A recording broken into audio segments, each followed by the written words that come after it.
The recent regional armed conflicts have led to an increase in the global price of civilian uranium raw materials, including uranium ore, 3% enriched uranium, and 90% weapons-grade enriched uranium. This is not the first time this terrible phenomenon has appeared.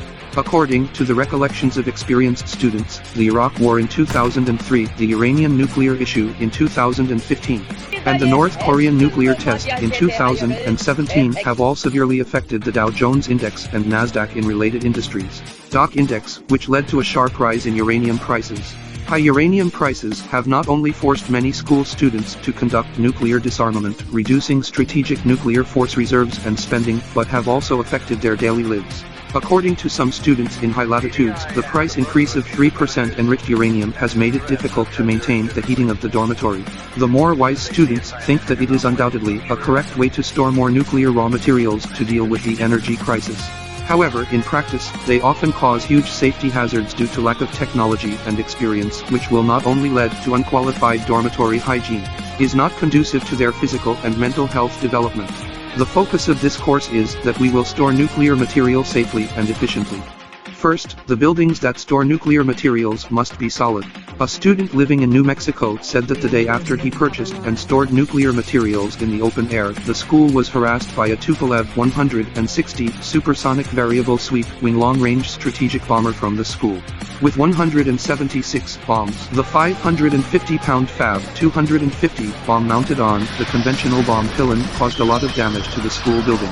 At his request, we withheld his name.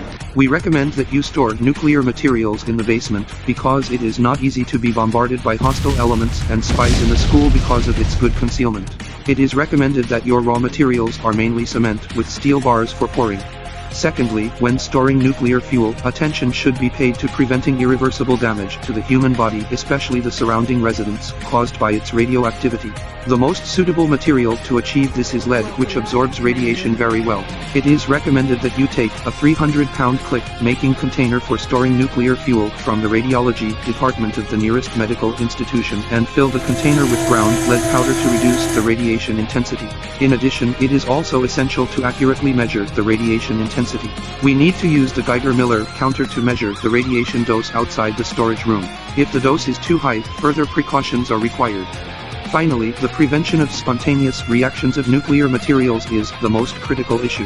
First, the volume and mass of each piece of enriched uranium should not be too large, and weapons-grade enriched uranium should not exceed the critical mass. Second, don't store chunks of uranium in a water dispenser because water molecules slow down neutrons and facilitate nuclear reactions. Third, if you are still worried, you can place a cadmium plate between the uranium blocks, which absorbs thermal neutrons and slows down the nuclear reaction. The above are some suggestions on storing nuclear materials.